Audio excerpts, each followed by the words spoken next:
Welcome back to Fire Princess Reviews. I'm Fire Princess Silly here to tell you about comics, cartoons, and other awesome nerd shit. So, yeah, I tried to record this video yesterday, but things got super hectic around here. They sometimes do, and I'm actually recording early tonight because not only do I have to record 2 videos, it's probably going to get hectic during my normal recording time again.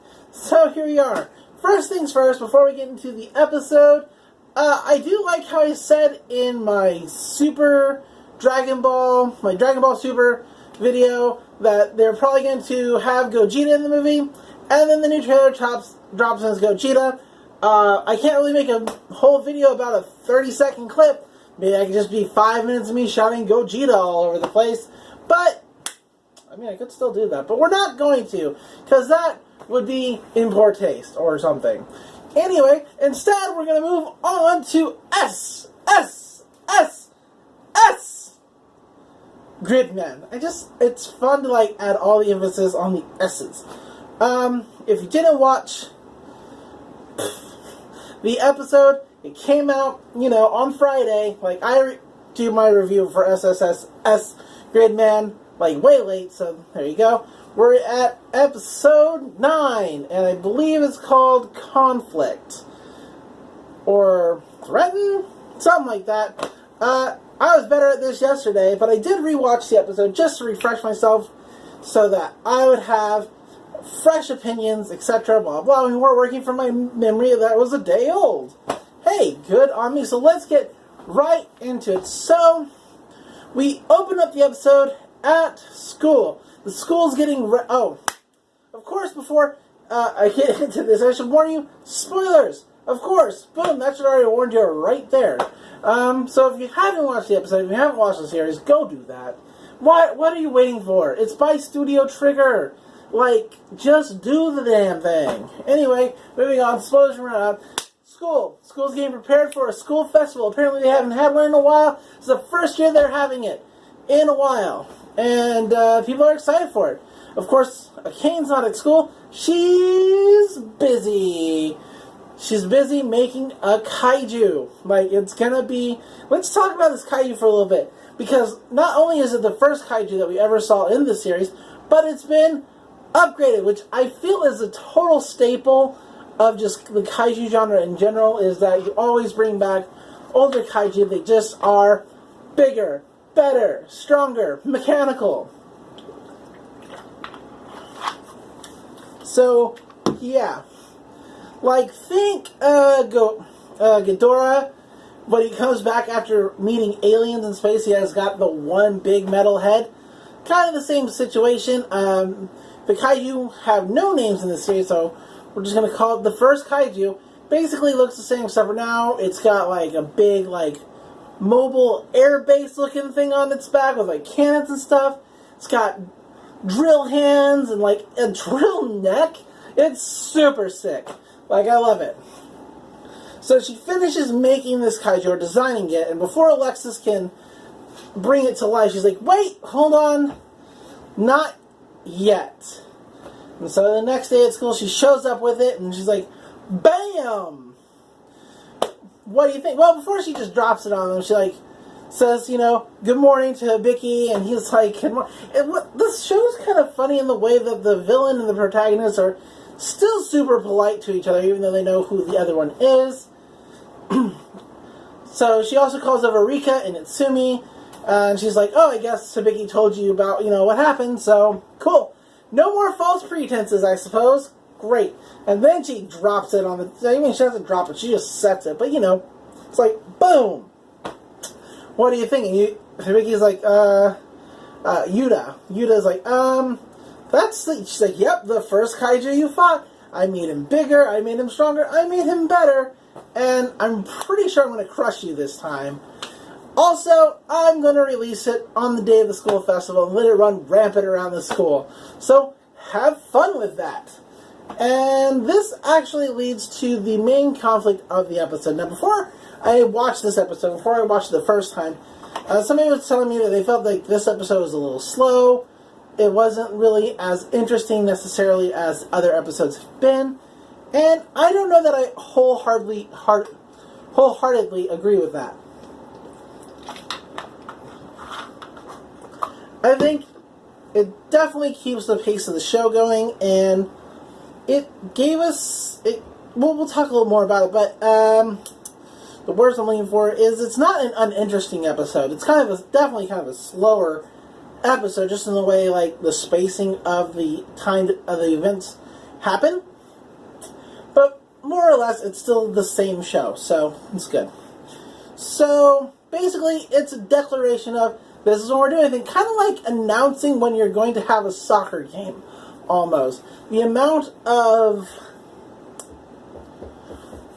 not caring that Akane has for the situation is just like high-key impressive.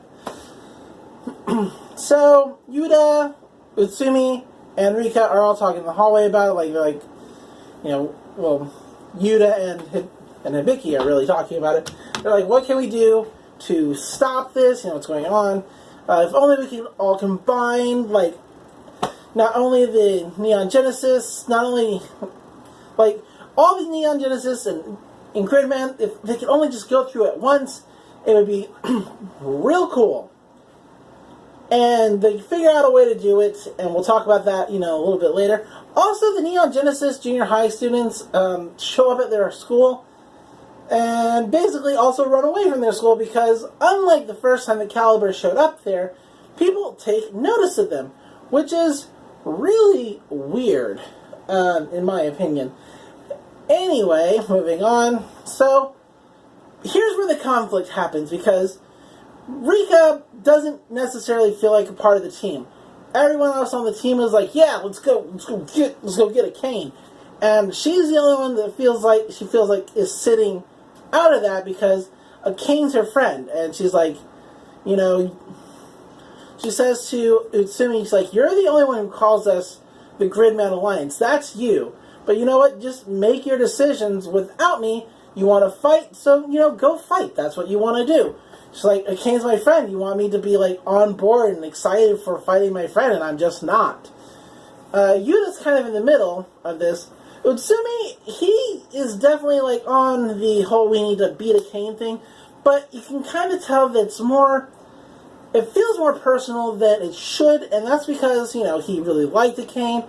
He, he has feelings for her, and now she's a villain, and so that hurts him. And it's not that those feelings are invalid, it's just, he's definitely letting those ride what he's doing, which makes the next line he says to Rika, you let your emotions control your decisions, really, really shitty, because he's basically doing the same thing. So, yeah, they get into a fight, and Yuta's sort of in the middle. He knows that eventually he's going to have to fight Akane anyway, so he works on the fighting plan. But he also does try to talk to Akane with Utsumi there as well. But, he's like, can't we just do this on a different day, any other place? Name a time, name a place. I will be there. We'll fight. We'll do this whole dang thing. It's just let the school have the festival. Why are you even targeting the festival anyway? And she's like, well, because I hate it. And you hate it too. I can tell you don't want to do the festival. Neither of you do. So really, it's like I'm doing you a favor. You'd rather see the kaiju run around, and so would I. And they don't necessarily say, well, that's not true, but they don't really say, well, yeah, that's true. So, and then she just kind of runs off. She's like, sorry, gotta go, phys ed. It's kind of almost a Looney Tunes moment. Rika also tries talking to her, and that conversation goes really weird. They have, a conversation where she's like, so you killed, those other students? And she's like, no, I didn't. My kaiju did. Okay.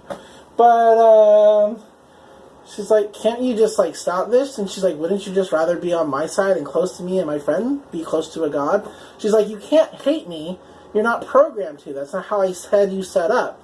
No matter what I do, you'll never hate me. It's a really weird and kind of super creepy conversation, but it just sort of ends with Rika parting ways rather than, defying that. So it's interesting to see how that'll play out later in the series, because it definitely gets a callback at the end of the episode with Rika thinking about Akane's words in her head. And then we get to the point where Rika like is talking to Yuta and she's like, I don't feel like I'm a part of this team. Even the computer and the store where everybody hangs out at doesn't belong to my parents. I haven't contributed anything. And Yuta's like, but I think you contribute. Like, we are all together and you've helped us out so much. And before he could say, I love you or I like you, she interrupts him, like saying that she'll apologize to Utsumi, even though her and Yuta both agree that Utsumi is at fault. She's just like, I don't think he'd ever say sorry first, and I want us to all be friends. Which is, good on her. So the day of the fight comes, and Rika's words actually resonate in Yuta, and he shows up to the fight before the kaiju shows up, prompting an evacuation from the area. Which is a real smart idea.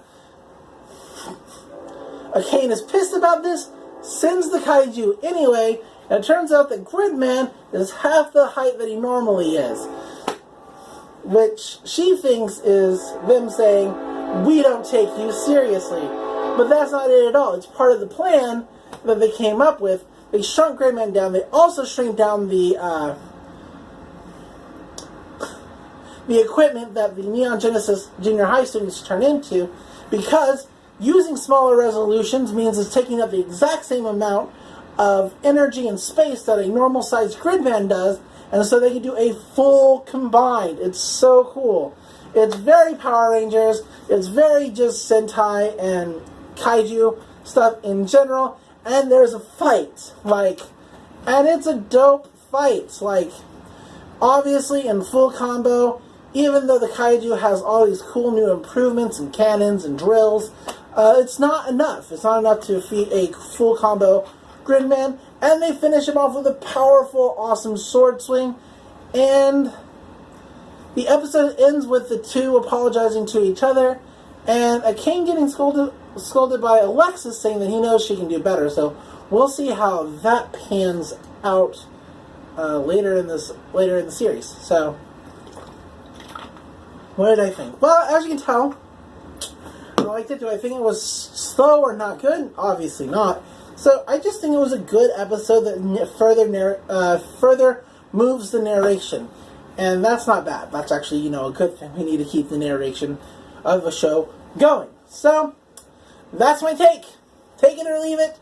And, yep, so look forward to the Zombieland video, of course, and me announcing what's coming up in our main video on Sunday.